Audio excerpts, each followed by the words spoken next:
What does it mean to live life to the fullest, train to your potential, and perform at your best? Leave nothing on the table. That's a non-negotiable, is that I strive to be better every day. Because if I'm not on top of my game, how's anybody else going to follow me down the road? Keep demanding more of yourself to live up to that potential and to stay hungry. Training is progress. You know, when I look at the word training, I think of steps, baby steps to get somewhere that you want to be. And that is basically your life journey. It's a mindset in itself, man. It's like, it's not just about, I know that for you, a lot of that's about the physical, but we're constantly in training, whether it's growing our skill sets, whether it's growing our physical bodies, whether it's growing our relationships, whatever. And all of that's a training ground. And that kind of goes back to the mindset that we just talked about. You underestimate yourself and you don't even start. But then once you start, you often surpass what you thought you could do. Perform at your best, mate. That's sort of what life is all about. You know, want to have the knowledge, want to have the fitness, the health, the ambition and drive that no matter what comes along, when that next phone call comes, I can just say yes. I don't have to worry. Just go and do it. Hey guys, this is an episode that I recorded with the Swiss 8 boys, Adrian and Mex, for their podcast, the Instructions Sold Separately podcast. Now, we recorded this back in February. I had them booked in for a conversation for this podcast so that I could update you guys on where Swiss 8 is at, what they're doing, what they're working towards this year, and why I'm affiliated with them. However, unfortunately, Adrian got the Rona and then I got the Rona, so we had to put that conversation on hold, so I thought I'd share this one with you. I will have those boys on again in the next couple of weeks. Let's get this episode underway.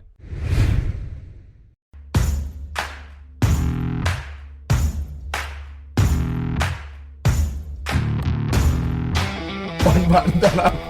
I'm very relaxed, as you can tell. I've been stretching.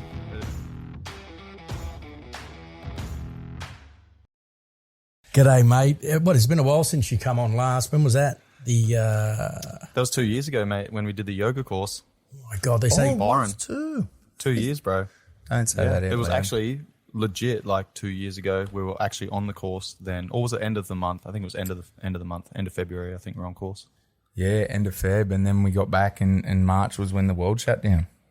Yes. Let's not talk about that, Bart, because I think everyone's done that to death for 2 years. I mean, there's been a lot of fucking great things that have happened in that time, if I'm honest. Well, that's exactly what we need to unpack today, mate. 2 years worth of stories to tell. I mean, and if there's someone to tell a story, it's Cobes. And sorry, before you keep going, I keep undoing it because as soon as you bump the fucking buttons, that's going to fuck it all. Sorry, mate. It's mum and dad are going to have a little fight on camera. On air. So you've gone from, we left you at the yoga camp, and then you went off and you've kind of been super busy. I think the year of 2022 is going to be Shaun Kober's explosion onto the world stage, mate. I mean, what happened? You took a guy who was a UFC bloke. Petr Yan. Petr Yan. You could ask the guest who his professional fighter is. Yeah, I mean, you've taken him from, obviously he was dominating, but you're strength and conditioning coach for that. People are going to want to know some little intricacies, and take us through it, mate. What the fuck was that all about? That was a very vague question, Mex, so I'll do my best to unpack that, bro, and give the audience mate, you're lucky they want. You're lucky you got the end of the question. Normally I just fucking haze out. And they're like, like that. Yeah, so I was waiting for the rest of that. Yeah, so I left you boys on that course. I got back to Thailand about 10 days before everything locked down, and 2020 was kind of obviously a weird year, like the world lockdown. A lot of people, around the world lost their lives, lost family members, lost their livelihood, etc. I was already planning on starting a podcast when I got back to Thailand, and like literally the day before I flew back to Thailand, I bought everything that I needed with the intent of, doing a podcast course, learning everything that I could before I launched. Oh, you did a podcast course?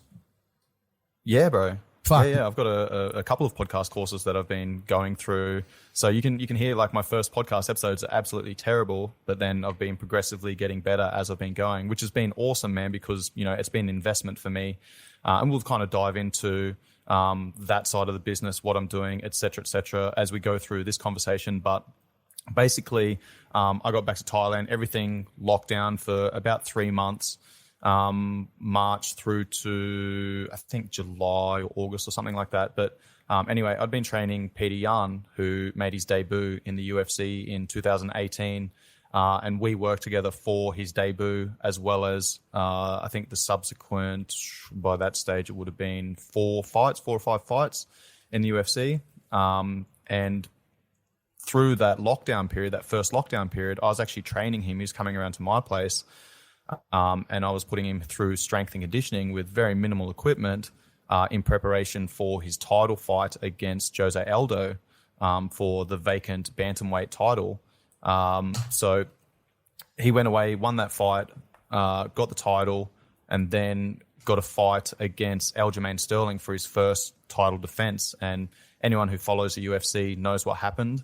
Aljamain came out, tried to flurry and then take him down, ended up burning himself out, and Yan just started picking him apart, man, and put him on his back. I think he had like 7 takedown defenses or something, where Aljamain actually ended up on his back himself. And then in the 4th round, he threw an illegal knee to a downed opponent. He had 3 points contact. I think he had a foot down, a knee down, and 1 hand down. So, technically speaking, he was a downed opponent. Yan threw the knee.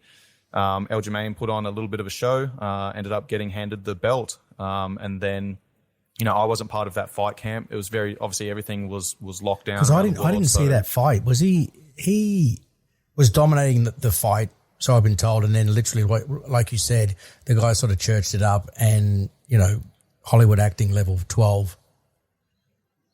I mean, he legit got hit by a knee whilst he was down. So, you're not expecting that. But Yan just mistimed it, man.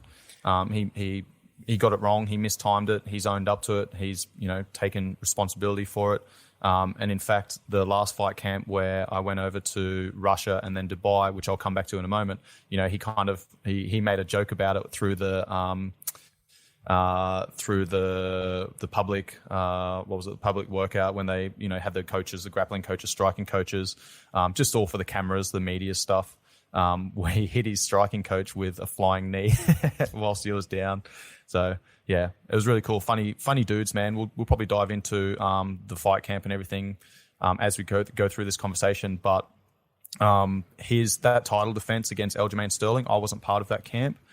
He normally comes to Tiger, trains in Thailand, does his fight camps out here. So he's got his whole team out here, our whole coaching staff, which he didn't have access to. So he flew his boxing coach over to America, and they trained out of American Top Team in Florida. And during the fight and after the fight, I left it a week. I sent him a message. I said, hey man, it sucks to see you lose a title like that. I look forward to working together again in the future. We'll make sure that, the work's done and you get another shot at the title. And he messaged back and he goes, Coach, I missed you. I missed the spark. I missed the power. I missed the conditioning. And his striking coach said the same thing. So fast forward to July last year, 2021, and I get a message from Yan on WhatsApp. Hey, Coach, can you come to Russia? I'm fighting Aljamain again. I want you to fly to Russia. Are you available? And I was like, fuck yeah, bro. So I walked into the office at work and I was like, hey, boss, Petr Yan's asked me to go to Russia. So, I'm going to be taking 2 months off and I'm going to be obviously representing Tiger Muay Thai whilst I'm there. So he was like, yep, sweet, let's go. What does it do? Who pays for the flights across? Is it the fighter? Is it Tiger? Is it yourself? Yeah. So, Yan covered everything, man. Paid for my visa. Sorted out all the admin side of things for the visa. I had to get an invitation letter for a special visa to fly into Russia. And that was a bit of a mission as well, just getting to Russia. And, obviously filling out the declaration, former Australian soldier, blah, blah, blah. So the boys were joking like, Putin's going to have someone on you, bro. Daddy Putin. So yeah, he paid for everything, man. He paid for the flights, paid for all the visa, sorted out all the admin there. Once I got to Russia, he picked me up from the airport. We drove a couple of hours, 3.5 hours back to the training camp.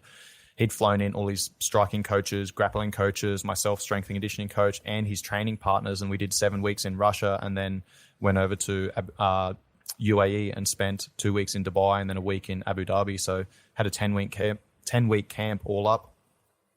And then, you know, I ended up finding out a week before the fight that I was in the corner for his title shot. And, you know, it was absolutely incredible experience for me to be able to be in the corner and experience what was going on at a live event after the work that we put in and after the years that we've worked together. So that seems it was an amazing experience.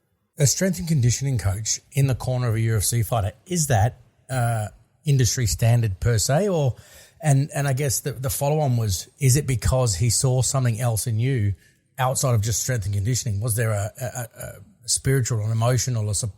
That's the question. Conversation. Right. Yeah, so not usual, no. But we have worked together for many years, and, you know, I trained him for years for free. And that was part of my investment in learning my craft.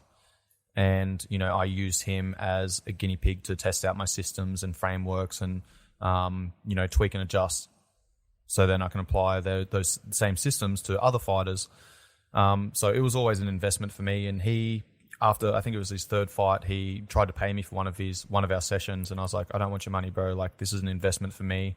You know, you'll pay me back one day. You'll take me to one of your title fights, and, you know, I'll get to experience that live. That's enough payment for me. So obviously I wasn't part of that fight camp against Aljamain Sterling. Got the call, went over to Russia, contributed to, you know, his fight camp, played my piece, played my part as a piece of the puzzle, along with the other coaches, and he asked me to go to Dubai with him. A week before the fight, his manager just flown over, who also works at Tiger Muay Thai, and I was on the phone with one of my friends, and my friend was like, hey, you know, where are you sitting in the crowd? We want to catch up. I was like, oh, Sayat, where am I sitting? And he looks at me and he goes, you're in the corner, bro. And I was like, oh, fuck. Okay. And we'd just finished a training session. Yan was down on the beach whilst we were in Dubai. We were staying at Dubai Marina. Walked down the beach and I was like, hey, man, thank you very much for putting me in the corner. You know, what do you want me to do? And he just looked at me and he goes, coach, you control situation. And I was like, okay. And then I went and spoke to Sayat. His manager speaks 5 languages, speaks great English. So I was like, hey, man, like, I spoke to Peter and he said, yeah, control situation. What do you actually want me to do in the corner? And he goes, dude, like, he just wants you there because of your presence. You don't need to do anything. Like, his striking coach is going to be the lead. He's going to be the only voice. Like, he just wants you there for your presence. And I was like, fuck, man, that's really cool. So, you know, it was really, it was an amazing moment, man, to find out that I was going to be in the corner and that I wasn't really required to do anything, but I definitely felt like an imposter. I was like, we've just gone through this 10-week fight camp with these absolute killers, all these Russian dudes. You know, like, I feel like his training partners, some of his best friends, probably would have been a better suit to be in the corner. But, you know, maybe he felt that after the years of investment and training him for free that, you know, he wanted to reward me and have me in the corner. And I've spoken to a couple of other people about this as well. I actually did a podcast on the whole process a week within that week after he actually won that title. And, you know, I had a little bit of time to process everything. And I recorded a solo podcast episode, and it was actually quite lackluster. So I got on one of my mates. He had a great conversation with him, and he was just asking genuine questions. And that was something that came up, was, you know, asking you know, how I felt being in the corner, and me saying I felt like an imposter. And he was like, well, dude, like, you're a fucking sniper in the army, man. Like, you've been in these situations where you do control the situation. And, you know, he's obviously picked up on that and been like, well, you know, I want this guy in my corner because he brings something else that maybe other people aren't offering. So did you drop any one-liners on him? Through the fight, his coaches are all going, bah, bah, bah, throw a knee. Did you go, I'm just going to wait. I've got this one-liner. This will make him win the fight. Did you throw any advice at him? Mate, I actually did say something in the I think leading into the 4th round. I was on the outside of the cage. So the 2 of the coaches, there's 4 people in the corner. There was 2 on the inside of the cage, 2 on the outside. I was on the outside of the cage. And his kickboxing coach was the main voice. And, you know, he finished talking about 10 seconds before the bell rang to go out and kick off the 4th round. And I just said, breathe, control situation. Good. That's all you got. It's like writing a resume. That's what I was thinking. I'm like, what do you want me there for? He goes, you just control situation. It's like, cool. The one-liner I'm going to throw out is, hey, Peter, control the situation. Yeah. It's just copy and paste, feed them back what they want to hear. Exactly, man. Is there a montage, like, so training in Russia, are they hardier people than Australians? Like going there, we know that Rocky 2, I think it was Rocky 2 won it, filmed in, we went off to Russia, and are they hardier people or is it much of a muchness, really? I mean, that's difficult to answer, man, because look at who I was there with, one. You know, I was there with those guys, and everywhere we went, people were recognizing them. Jan's got like 1.3 million followers on Instagram or some shit. So he was putting stories up when we'd, leave camp on the weekend and we'd go and venture out and, chill out a little bit, get some sunshine and just, live a little bit of a normal day, so to speak. And he'd put a story up on his Instagram and people would like rock up, man, and like be running along the path that we'd just been walking along to try and catch up with him and get photos and things like that. It was pretty funny. There was one guy that come running up and, we're on this big cliff face on the coast, and there was a heap of, I think it was 800, it's called 800 steps, I think, a heap of stairs going down to, going down the face of this cliff down onto this pebble beach.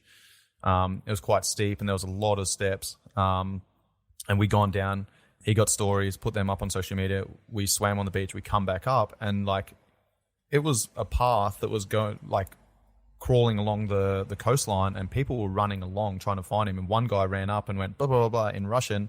And Jan said something and the dude like just nodded and turned around and started running off. And all the boys started laughing and called him back. And I was like, and then blah, blah, blah, blah. They ended up getting a photo. And I was like, what just happened? And they're like, oh, that guy asked for a photo. Jan told him to run down the bottom of the beach, come back up and he'd give him a photo. Got to earn it, mate. They're funny dudes, man. They're real funny dudes. Like, I was spending probably 4 to 6 hours with these guys every day. We kind of lived on it was almost like being on barracks again. There was a heap of buildings, accommodation, lines. There was a mess, a pool, a gym, tennis court, soccer field. It was right on the beach. So, we'd have all of our meals together. We're doing all the training sessions together in the gym, so I'm spending 4 to 6 hours with these guys every day. And there was times when I was like, man, I wish I spoke Russian, because there was, we'd be sitting around the dinner table and one person would say something and then someone else would kind of laugh and throw something back at them. And then someone else would like throw something back and then the laughter would get louder. And then someone else, it was just throwing banter, man. The boys just throwing banter. And I was like, fuck, I wish I could contribute to this conversation, because like, I feel like I could. I feel like they're, funny dudes and we share a lot of similarities just being guys and, training hard and spending a lot of time together. It's almost like being on deployment or going through, IETs or something like that. You share a lot of similarities. There wasn't an Antonio Banderas 13th Warrior moment where you just clicked and you started speaking Russian and understanding it? Well, there was one guy, a Dagestani guy, like a really good wrestler, man. I couldn't understand what the fuck he was saying. He couldn't understand what the fuck I was saying. But we just had this mutual communication where he would say something and I would just nod because I felt like I understood what he was talking about. And the thing was like, most communication's 70% non-verbal-ish. So, I really had to tune into those non-verbal cues. Yeah, that's what I was about to ask you. Like I was in Bosnia in 2015, out on the piss. I think if you're out on the piss with people, you have a few beers, and I mean I'm pretty deaf when I'm on the piss and there's music, and you get into subconsciously just reading body language.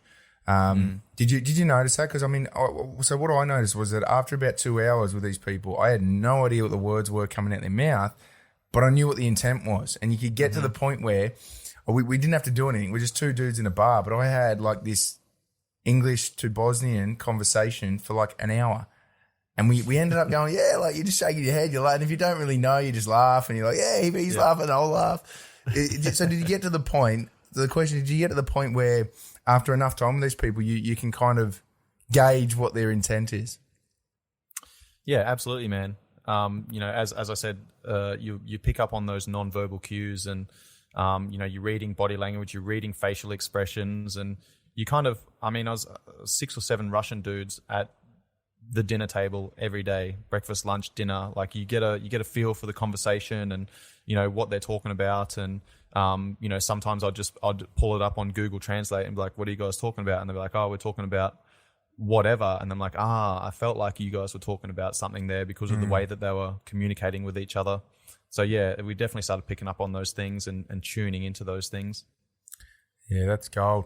Mate, going back to what you're saying, I hope I didn't take this wrong. I think I got what you were putting down. Like, the world's interpretation of Russians is they are all hard. They are all fucking cage fighting. There's 100, I don't know, what's their population? 100 and something million, 100, whatever it is. It's like every male in Russia is a hardened, war-fighting fucking savage. And it's like, well, maybe. But maybe the most famous Russians are the ones fighting in the UFC. And therefore, they give the reputation that everyone in Russia is like them. But I get the impression that it's like coming to Australia and going, yeah, if you're hanging around a UFC gym, you think Australians are pretty fucking tough. Sorry, I made a comment to Max saying I wasn't going to swear. I just realised I swore 4 times in one sentence just then. But in reality, you walk out on the street and the rest of the country as a whole is not anything like a UFC fighter. Is it the same in Russia, or is there the volume of tough dudes or hard men to soft men, is it higher, the ratio in Russia than over here? It's a good question, man. It's definitely something that you notice. Like, before going to Russia and immersing myself in the culture, I definitely felt, you know, that kind of standoffishness from Russians, and you know, always kind of wondered why that was. But once I was actually immersed in their culture and I was hanging around these guys so much, man, like, you know, you would see them act one way in public and then they'd be a little bit different behind closed doors. You know, when they're with their own people, when they're with their friends, you know, they're laughing a lot more. And, you know, what I realized was they're actually really funny dudes, man, that I was spending time with, you know. So it kind of softened up my view of Russians. Yeah, I can't remember who it was. It was a podcast I was listening to about a year and a half ago. I was a Russian dude, and he's like, when the difference is, the reason people think Russians are harder or rough, whatever, is because in normal day-to-day conversation, they just don't worry about the fluff. It's very direct and very, very unfiltered. And I rate it. And to give you a bit of context, I don't know if I'm ready for this on the podcast. The last 2 girls I've dated have both been Russian, and I got suspicious for a minute there. I'm like, 2 Russians in a row. I've never met a Russian girl in Australia before. Then I meet 2 back to back. I'm like, yeah, the bloody, what do you call it? KGB's probably got something to do with this. But at the same time, like, I found that I got along with them way better because I prefer a conversation that is unfiltered and very, very blunt. And they just are. If they don't like, if you're going to do something, it's not like, what do you want for dinner? And you go back and forward for 5 hours because they don't actually tell you. It's like, what do you want for dinner? It's like, I want this. And if you can't get that, then I'm going to be unhappy about it. I'm like, that's honesty, and I love it. I think I might have to go there, mate. I think I might have to go there for a holiday. Yeah. It's a cool place, man. But as I said, that was my experience. Is probably different to a lot of people's. If you're going there as a tourist, then, you know, it is going to be a different experience, because I was seeing those guys behind the doors and, you know, they were having conversations, and it's kind of weird to smile at someone in public in Russia. Really? Yeah, man. You just don't do it. Oh, yeah, I don't know if I could do that. I've got to smile and say good day to everyone, even in Sydney. Why the fluff, bro? Yeah, well, I don't know. Is that fluff, or is that just giving people like a bit of love for the day? I don't know. Maybe I'll cut away smiling at people and see what happens. Is that how you picked up the Russian girl, mate? No, dating apps, mate. Dating apps. You just smiled at her and she's like, hey, no one does that back home. Yeah, maybe. Maybe that's the thing. We get a group of Aussie boys. We go to Russia, go to Moscow for a week, just smile at every girl on the street. And probably get bashed. Yeah. By the chicks, I'd say. So what's the, obviously you don't want to give any deficiencies away. As a strength and conditioning coach for a UFC fighter, what do you, and I know not going right into the nitty gritty, but what are you actually teaching them, training them on as a fighter? Is it particular muscle groups? Is it movements? Or is it just like, what is it? That is a very difficult question, Max. It depends. There's my answer. That's a good answer. It does legit depend on the athlete, it depends on their strengths, their weaknesses, how long we've got, what their game plan is, who they're fighting, what organization, different organizations have different rules. So yeah, every single fight camp's different. Every athlete's different. I need to do an athlete analysis and figure out what they need. And again, tie in with all of those other variables I spoke about. A lot of the time it is working on strength, stability, power, speed, endurance, stamina, energy system conditioning. If I've only got 4 weeks with someone, then maybe I have to run like a conjugate system where I'm doing a little bit of everything in each session. I might only have them, 1, 2, 3 times a week. If I've got a longer period of time, then I'm going to go through like a block periodization model where I'll go from, like in Russia, for example, I went through strength and stability for about 3 weeks, and then went through power development for 2 weeks, and then transferred to speed and power endurance and conditioning for about 3 weeks. And then it was just about tapering off and tightening everything up. But a lot of things that I do is about force production, force transfer, force application. Okay, so what I'm doing in the gym needs to be able to carry over to what they're doing in their skill sessions. If they're throwing kicks, if they're throwing punches, if they're grappling, etc. They need to be able to organize their body into a manner to produce the most amount of force with the least amount of movement, and allow that force that they're producing to carry through the kinetic chain and be applied to someone's face, hopefully. So do you get a brief from their head coach of like he's coming to you, he wants to come to you, obviously. I mean, I'm sure it's different every time, but Petr Yan's obviously put his hand up and say, oh, hey, I want to go and train with Kobes again. Does the head coach write you a training brief or a set of orders to go, hey, these are the objectives, this is what I'm working on with him at the moment, this is what I need you to do? It depends. Yeah, this was a cool thing about being in Russia, man, was I was like I was one of the team. Striking coach, grappling coach, strength and conditioning coach, plus training partners. So we had a really good system where we'd be working together. We're training twice a day. If I had strength and conditioning in the morning and I knew that he had, his kickboxing skills in the afternoon, I would talk to his coach and be like, hey, what are you planning on doing this afternoon? How hard's this session going to be? Blah, blah, blah. And then I would make some adjustments to my session. Or I'd talk to him and say, hey, I need to really put the foot down in my sessions for the next couple of weeks. I need you to back it off a little bit. So we had really good communication between all the coaches and all the training partners about, working different intensities and undulating those intensities so that we were working together rather than and complementing each other's training sessions rather than taking away from each other's sessions, which was it was a really cool experience because in Tiger, sometimes you don't have that communication. There is a disconnect between the different coaches. So when Yan was training for Jose Aldo for the vacant bantamweight title, he was doing his strength and conditioning with me twice a week, and then he was doing boxing with our boxing coach, and then he was doing Brazilian Jiu-Jitsu, and then he was wrestling, and then he was doing his MMA session. So he's working with 4 or 5 other coaches, and every single coach is like pushing him to the max. So then I was having to back off some of our sessions because I could see that he was dragging his heels. His head was a little bit low and his energy levels were low, man. And he was tired. So, I was looking at that stuff and constantly making adjustments. So, over the years, it's been good to tie in with the other coaches because then we link in a lot better and, are able to come up with a plan together to then put together the best training plan to allow him to be peaking at the right time. So for Yan, for example, he doesn't have a head coach. Like, he's his own head coach. He just puts the people that he wants in the positions that he wants to then guide that process.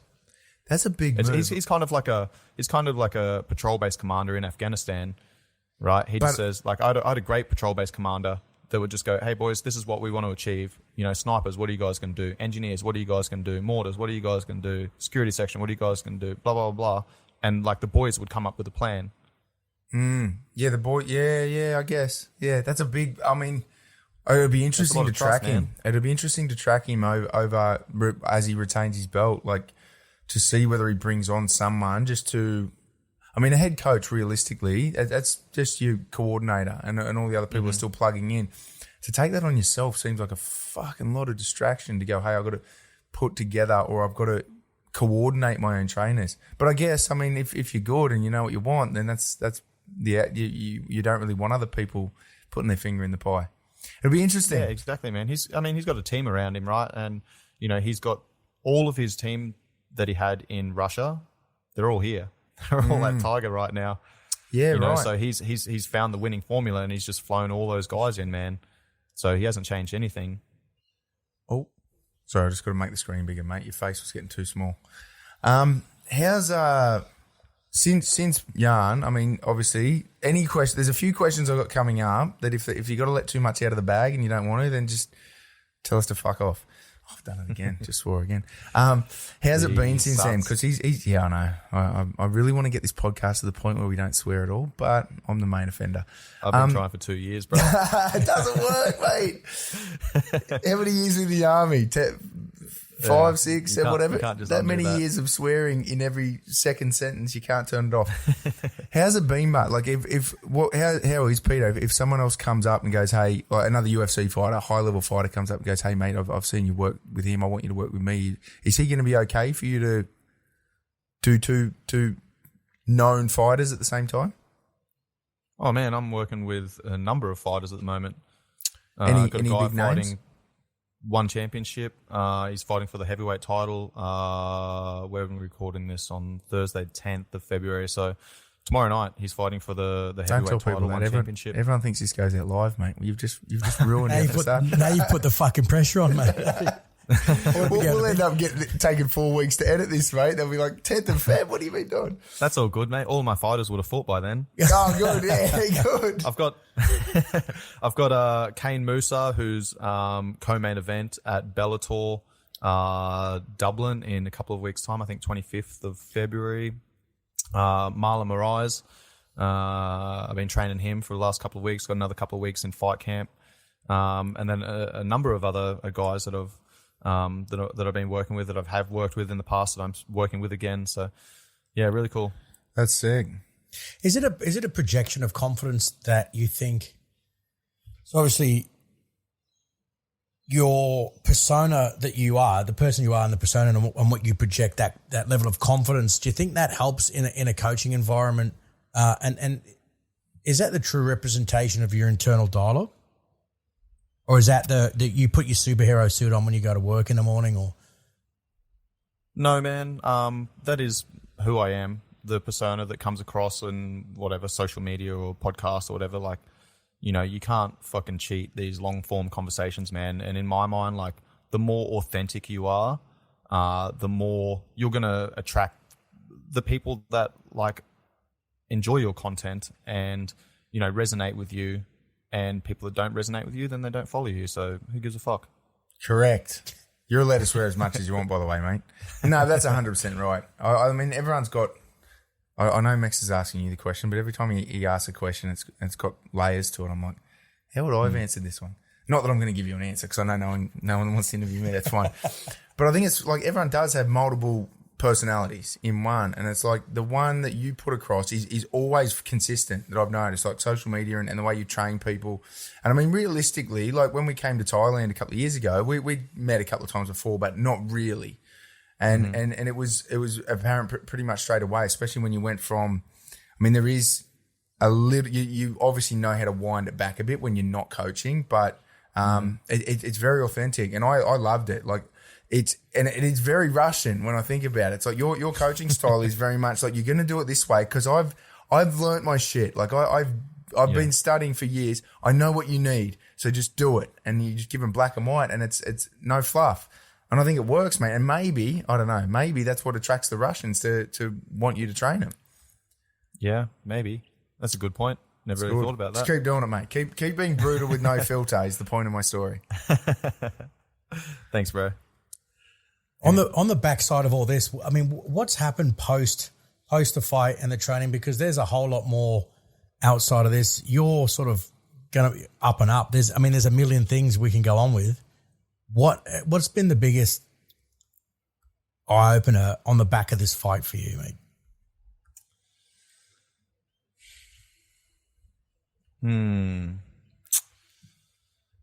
I think you kind of mentioned it earlier, man. I feel like I'm almost at this tipping point with my career, and I have been grinding away for almost 5 years. I've been in Thailand, so it has been a lot of hard work. It has been, I have had to persevere, man, because definitely been times where I've had opportunities to, potentially move back to Australia and run a gym, or go to Japan and, work with professional rugby teams. So I've definitely had other opportunities. But I feel like I'm everything that I've been building towards is kind of coming to a head now. And, obviously getting that opportunity to go over to Russia, and then being in the corner for Yan. After that, I had a week of deload, downtime. And then I actually went over to India and did some work over there. So I can't say too much on the India gig right now, but I was filming with a prominent channel, a prominent network, and that will be coming out in the next couple of months. So that was an incredible experience as well, man. 2 completely different experiences, 2 different projects, but both amazing in their own right. And once that project drops in the next couple of months, I feel like, my reputation, my brand, my name is just going to explode, especially through Southeast Asia. And, I'm working with a number of high level fighters at the moment, and I've got very little general population clients at the moment. So my general population clients, they pay the bills. They're the ones that pay me the big dollars. And then the athletes, they're paying me a reduced rate, right? But I'm doing that because I'm in a position where I'm building, and I'm still quite new to the combat sports world.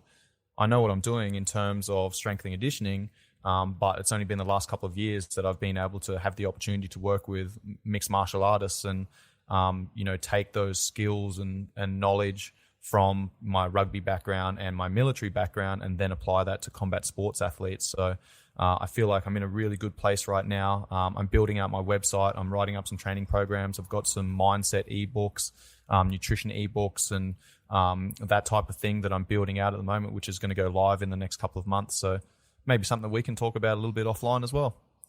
Mate, absolutely. I can't talk about it online, but we have a digital platform that might interest you that we'll talk about offline after this is finished. But absolutely, mate, it sounds sick. I mean, I've noticed you're always busy, which is, you got to be. Everyone, I believe it's part of staying mentally healthy and happy is you don't want to be over busy, but you need to be busy. Your brain and your body both need to be moving always.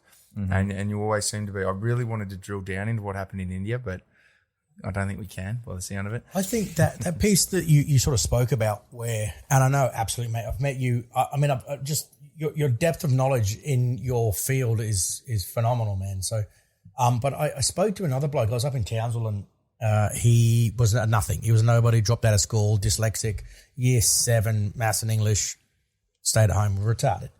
Whoa, you'll have to bleep that one out. Hang on, what is it? 29:30. We've got to cut 10 seconds out. That shit will get you. Anyway, sorry to cut you off. That's worse than swearing, bro. It is these days. Oh, God. But he was on the dole, and he rocked up to a job site, and it was earth moving plant equipment for this big company. And he's like, look, they wouldn't give him a job. I said, nah, budget's tight. And he's like, look, I don't want you to pay me. I just want to come and get work experience. And he said he rocked up, and for months he just worked his ass off, like balls deep every day, worked. And then by the end of his 3 months rocked up, they're like, dude, you got a job.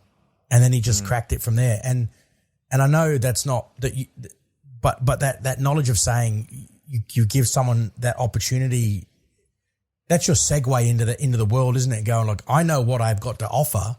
How do I put the cherry on the top and you pick me? Yeah, absolutely, man. And that goes back to what we were talking about earlier about that investment. I had to put myself in a position where, I was going up to these fighters and being like, hey, do you have a strength and conditioning coach? Can I put you through a training program, for the next 4 weeks, and let's see how you perform in this next fight. And, that's how you build proof of concept. And it was years of investment before, I was actually getting paid from these fighters. So now I'm in a position where, of guys that have just returned and I've trained for free in the past, I'm saying to them, they're like, hey, coach, I want to work with you. I'm like, hey, man, I can't train you for free right now. Like, I'm so fucking busy and, I need to pick and choose who I'm working with. And like, if you're not willing to pay, then I'm not working with you. Yeah, absolutely. I'll leave that spot for someone else. And I think that's like the younger generation. We have to admit, like there's an issue. The younger generation want to get paid twice as much as they're worth for doing nothing, and that's going to be a problem. And I always get these people saying like we can't go to the American model of internships where the company demands you do a 12-month internship or whatever it is, working for free because they just want free labor for the mundane jobs. And then they pitch it out as, we're going to give you the experience you need to then go and get a job. That's the company dictating. That would be like a fighter coming to you saying, I need you to train me for free. And if I dangle the carrot for long enough, you'll get some return at the end of it. Like that's very different to you, a fighter coming to you and you saying, hey, I want to train you for free because I got to learn the ropes. I think I'm concerned about the younger generation and their attitude towards needing to be paid like they're training the UFC champion when they just did their Cert 3 in fitness. Yeah, 100%, man. It's that's the world that we live in, bro. It's this instant gratification. No longer are people able to, put off that return on investment. I want to know, so the physicality, you're a physical guy, rugby, sniper in the army, strength and conditioning coach, in these corners for these guys. But you're a complete package in regards to what do you do when you go up to a fighter and back in the 5 years ago, 10 years ago, and you're like, hey, can you fight? Can I train you? And they're like, no, I don't want your fucking program, mate. And constantly getting knocked back.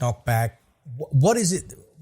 Was there tools that you used then to help you on the spiritual or internal side to get through it? Because, everyone's going to say, oh, fucking Cobes, he's an overnight success. You're like, nah, bro, I've been getting my dick stood on for fucking 10 years. Do you know what I mean? 100%. Yeah, man. Like I said, when I first came to Thailand almost 5 years ago in June, I knew that there was a gap in my knowledge, particularly with the guys that I want to work with and, the athletes and the fighters that I want to work with. So I had to put myself in that position where I was asking these guys if I could train them and they were saying no. And, I had to accept that.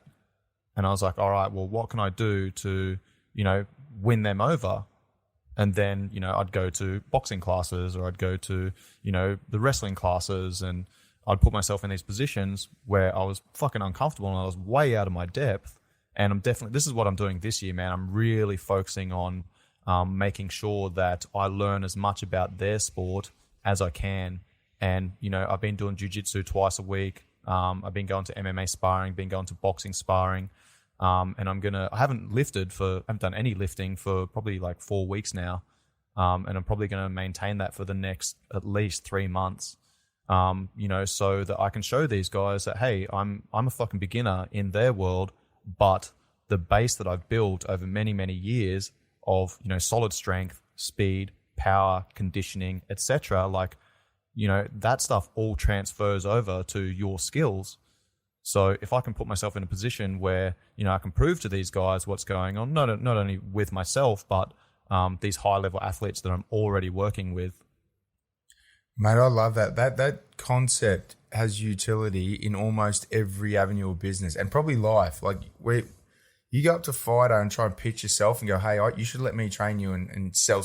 Like here's all the, you're like, fuck no. Like it is sales 101 or business pitching 101 it's not about what you've got and how well you can pitch it. It's about what they need and how well you can drill down on what they need. And that's a lesson. If anyone listening to this wants to take it away, it's like, don't ever try and sell yourself. Just shut up and listen for a bit, figure out what people need, go away, become better at that, and then come back and go, hey, I've got what you need now. That hopefully someone from DVA is listening to this and they're like, it's not about what you got, it's about what we need. Anyway, I'm very good at going down rabbit holes, I've realised. Mex is good at pulling you up, mate. Yeah, good. No, but I like it, bro. That's a great point, mate. Like, and that's why I'm putting myself in that position is because, like, one, I need to understand how these guys move, how they feel in certain positions. But two, like, it's for my own credibility, because one of the reasons why a lot of fighters didn't want to work with me when I first got to Tiger was because I didn't have any mixed martial arts experience or combat sports experience, you know? So now's about building the credibility and, you know, having them understand that, hey, I'm willing to put myself in this position. I'm going to step into your world and you can see what my world brings to yours. And maybe you want to bring your world over to my world and we can see if we can work together and complement each other. Oh, mate, that's another one. That absolutely. And that's got utility across different cultures as well. Like, to go, I've learned everything out of a textbook. Therefore, here's all this stuff. Like, I can preach like, this is the textbook answer. I am the expert. That's fantastic. But lived experience is pretty much what you just defined, right? It's like, you don't have to be the best fighter in the world to come and train me.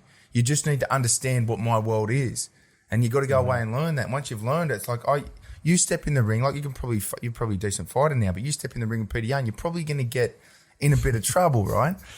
And so you don't need to be as good as them. I grew up watching all different sports, rugby, tennis, whatever it was, and I was always questioning, like, how do you get a coach who's never been to Wimbledon to train a Wimbledon athlete? It's like, that's not the point. You just need to understand the world, understand the culture and the lifestyle, and then you share some experience. And that must have been tough, like, to get, because approaching fighters as a non-fighter is daunting enough, but approaching them and going, hey, I want to become someone who trains you to make you better, that's got to be a daunting thing. How old were you when you first started training fighters?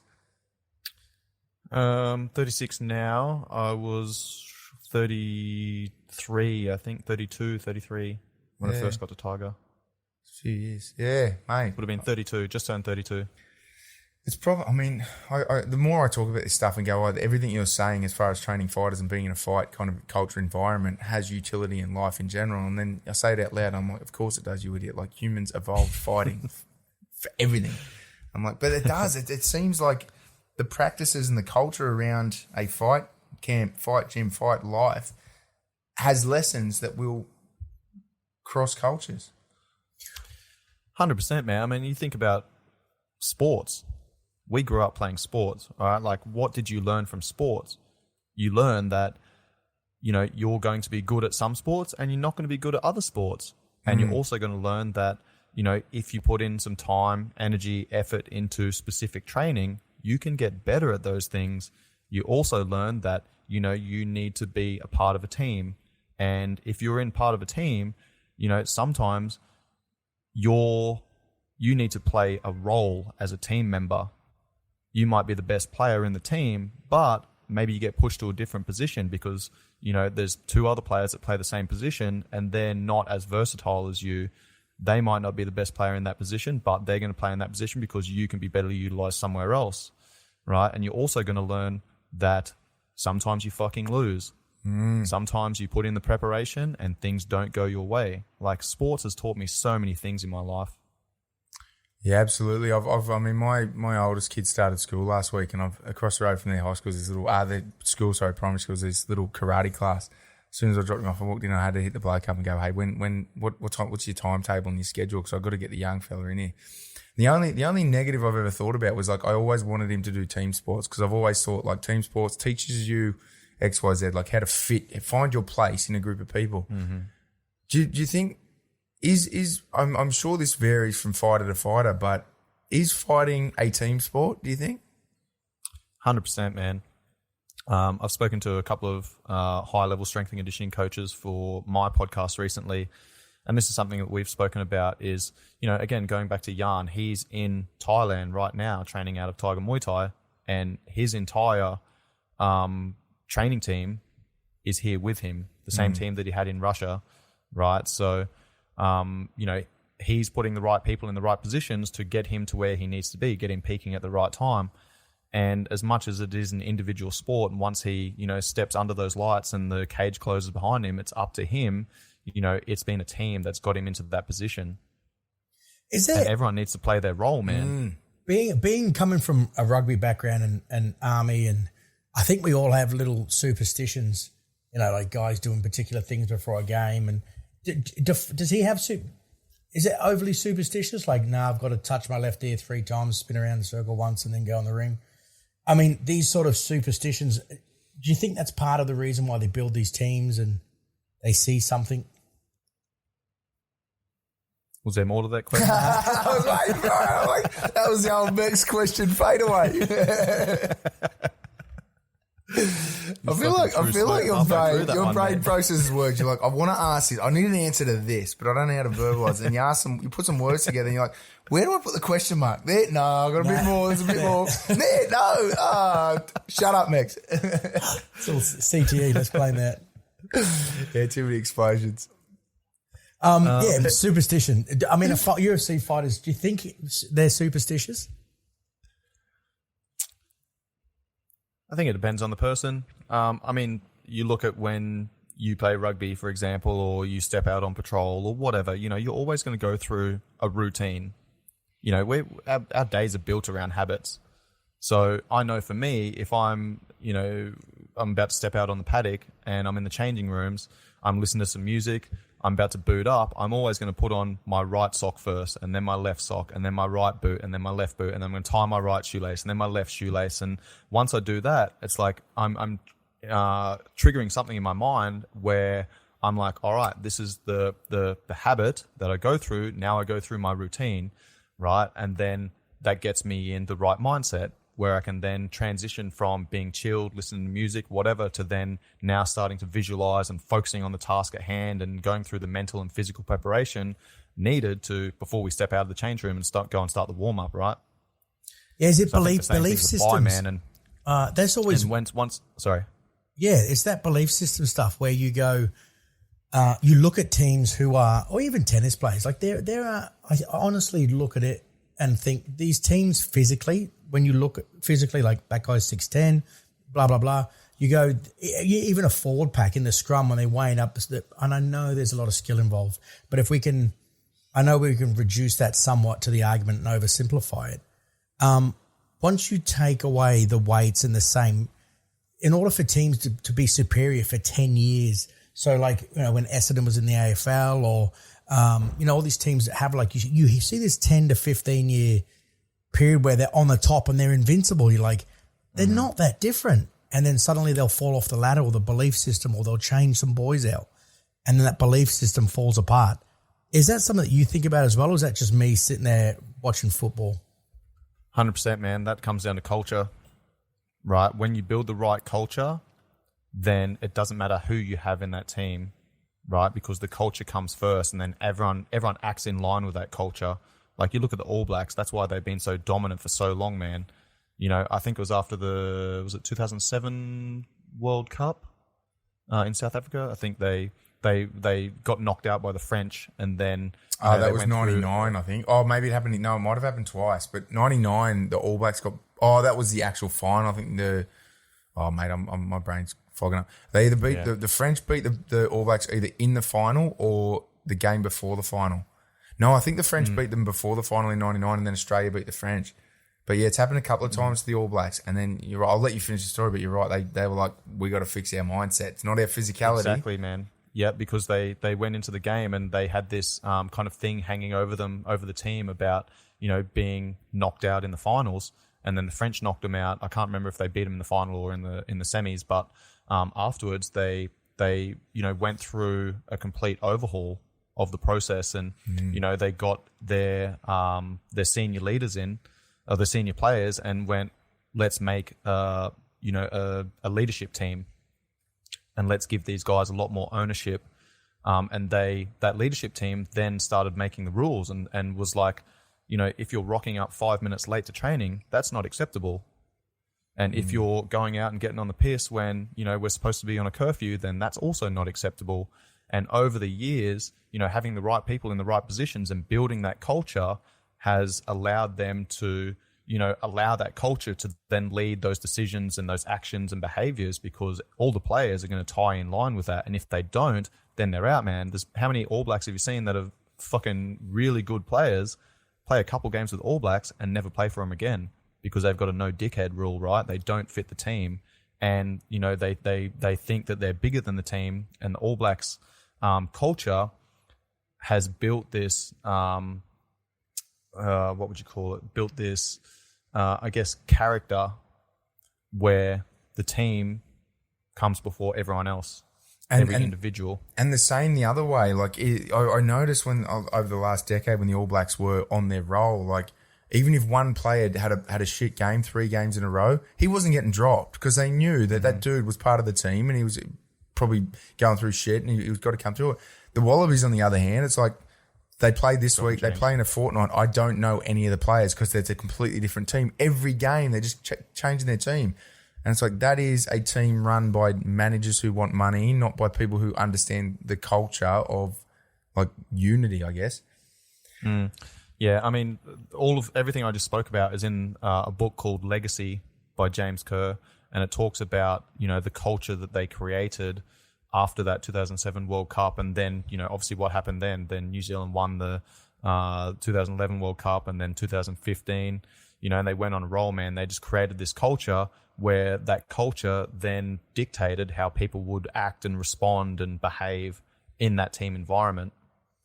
And it gets, I mean, I don't want to get too woo-woo, but I'm everyone talks about mindset. Yes, and they're do, like, mate. I do. I love it. No, I'm a firm believer. There's 2 things. There's energy and there's this kind of manifesting reality, right? The energy one we'll leave for another day because that's about crystals and kumbaya. But I think there's a lot of, my point is, it's like, let's not write it off just because we haven't had another 200 years of research into it. I'm like, maybe in 200 years we're going to find some stuff and go, hey, maybe that energy stuff needs more investigation. I think this manifesting reality needs more scientific exploration. Like you sit down with a footy team or a professional athlete and you say, visualize success and it will come to you. And everyone's like, I'm good with that. I accept that as a thing. Like if my coach says to me, just visualize winning, and then you win, you're okay with that. But then you say, hey, if you sit down and you visualize and you can manifest your own reality, everyone's like, oh, okay, hippie, see you later. I'm like, I think we need to do more research into the All Blacks would be a great case study because they had a reputation that was, they beat us for the last 2.5 years, but don't worry in the World Cup because they will choke. And that was their reputation. And then they flipped the switch and they're like, not anymore, we're not. And then they just went on a roll. And we accept that to go, someone changed their headspace and everyone's like, yep, I'm okay with that. Green tick, that fits my scientific evaluation, good to go. And then you're like, all right, if you're having a shitty day for 5 days in a row, sit down and visualize having a really good day. And everyone's like, no, that's woo-woo hippie. I'm like, that's the same thing. We just, I mean, I don't know how you do research on it. This is far above my pay grade. I just think some of these coaching kind of resilience and these mindset pieces need to be looked at and go, hey, we need to start quantifying what's happening here. I don't know how. Yeah, listen, man, like, you know, you look at those professional teams and a lot of professional athletes and sports teams are moving down that route of having sports psychologists. Why? Because that is a fucking, you know, a big piece of the puzzle that a lot of people, you know, up until recently have left on the table. Now, you know, obviously they're professional teams, so they're paying for these sports psychologists to come in. The average person doesn't have access to that, you know, so they need to do their own work. That means you need to listen to podcasts, you need to read books, you need to do your own fucking study and research and talk to the right people that, you know, is going to put you in, you know, the right mindset that's going to allow you to manifest the thoughts, the actions, behaviors, the habits that you need to put into practice every single fucking day to get you to where you want to be. Mate, that argument, I am going to take this out as a clip because that we need to push that to everyone, not just DVA, but like the psych industry in general. At the moment, psychs are taught how to dig up your trauma and try and put a Band-Aid on it or fix it. That's fantastic. I look at it and go, let's treat them like a PT and go, you are going to go, if you've had an injury, you're going to go to an ex-phys. I get it. You need a reactive recovery model. That's fine. That's a very small percentage of the population. Most people are going to a trainer because they're like, I just don't want to get diabetes and fucking explode because I'm getting really fat. And it's like, cool. Are you going there to dig up the negative and just try and put a Band-Aid on it? Or are you going to go there and the PT is going to be like, you're at the shitty end of the spectrum. Let's get you to the fit end of the spectrum. That's what everyone's doing. And that's what a sports psychologist does. It's like, no matter where you are, I want you to be the optimum, high-performing version of yourself. That's what, again, this is just my opinion. Every psych should be operating off that model. You go in and you're like, hey, I'm pretty depressed, I'm down, blah, blah, blah. It's not like, hey, let's dig up the trauma. It's like, make me a high-performing, happy version of myself. That's simple. That's the issue, man, is like people go in and they talk to a psych and they say, hey, make me the happy version of blah, blah, blah. No, you need to fucking take responsibility and do that yourself.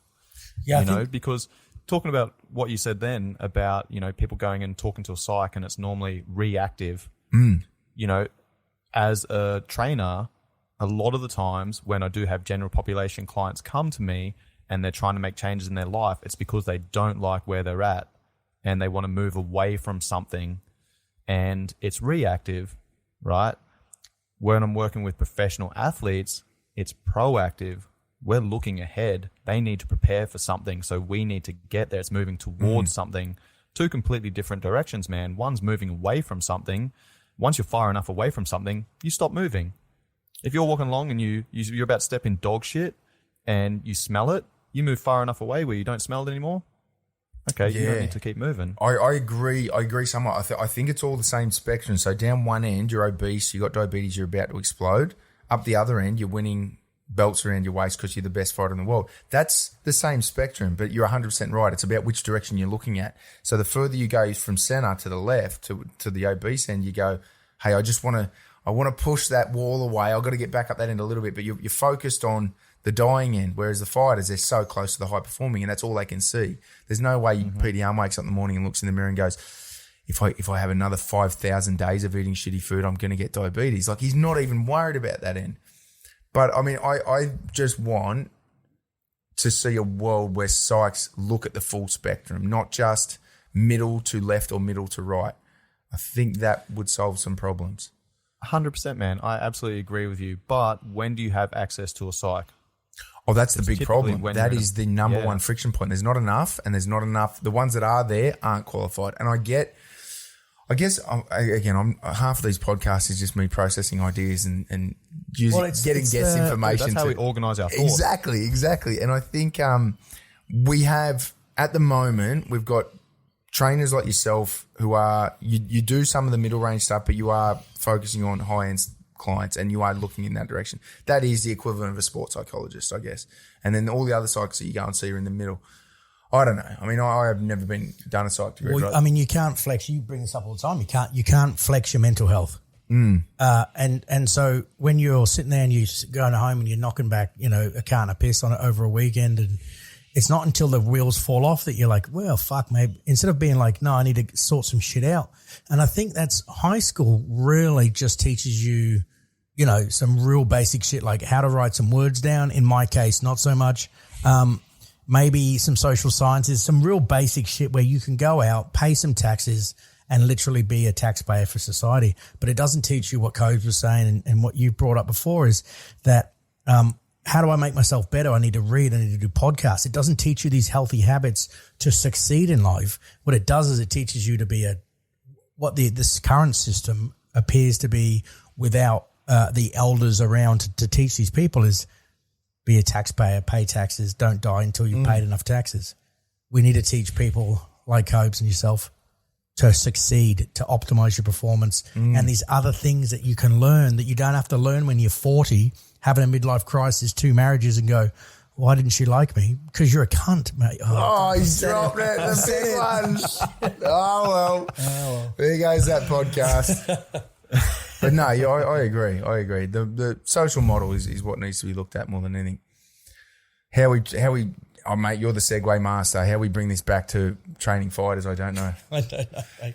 I think it's a belief system, Cove, and I think what you've done, your persona, your knowledge, all these things we've spoken about, belief and superstitions, but the belief structure, he believed in you and you were part of his system and his superstition to achieve that. And I don't know, looking outside, looking in, mate, like I said, I'm privileged to get to know you from a personal perspective. I don't have to pay for you 20-minute, conversations, but I think you've achieved it, mate. And I hope people they give you the credit they do in the next couple of months and they don't start spouting off the overnight success shit because it's just not true, mate. And especially knowing what you went through even to get to Thailand and the decisions you had to make to start this life, mate. So, yeah.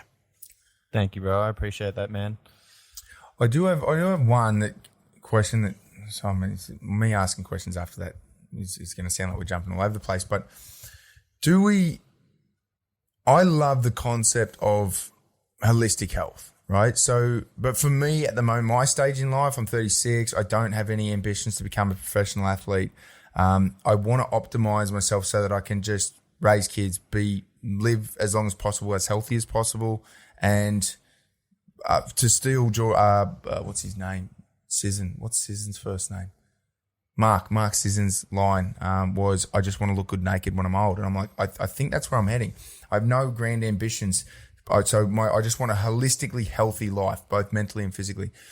Do you find that professional fighters, whether it's Petr Yan or any of the other fighters you've trained, did they put parts of their life aside to be obsessed with fighting, or are they well-rounded, holistically healthy kind of people? Great question. It depends. Someone like Yan, for example, when we were in fight camp in Russia, his family wasn't there. It was just us, and we were just focused on the task at hand. We were constantly looking ahead. This is where we need to be on this date. Everything that we're putting in through this training camp is going to get him peaking at the right time. That means no distractions, but then obviously after he shone under the lights, he got the belt wrapped around his waist. He had time off with his family and spent another week or so in Dubai, and then went home, spent a little bit of time at home and kind of unwound and, really dialed back his training and kind of just lived, man. But this is something that he's done over many years because he has figured out that, there are seasons of life. And if you want to really excel at one thing, then you need to invest everything into that thing and then remove all other distractions.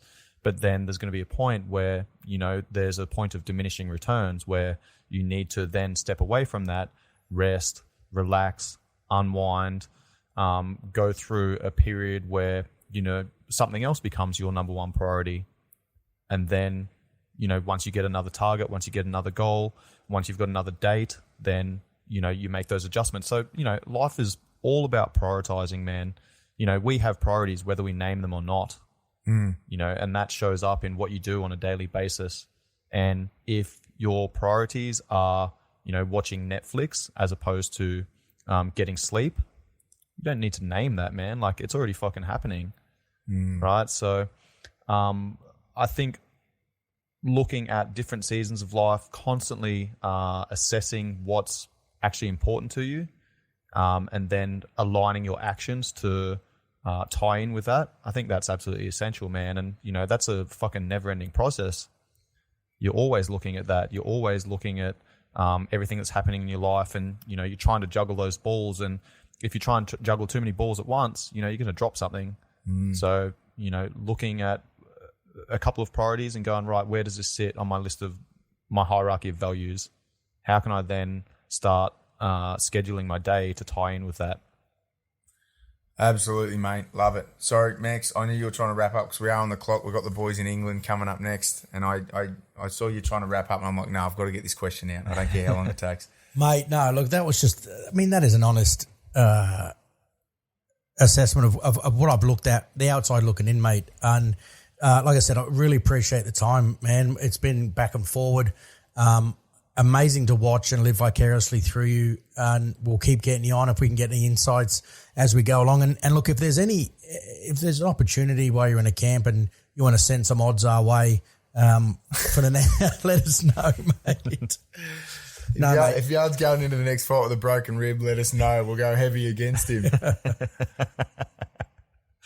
Bet on him, mate. Yeah, that's probably right. You bet on a Russian with a broken rib. That's probably a good bet. No, mate.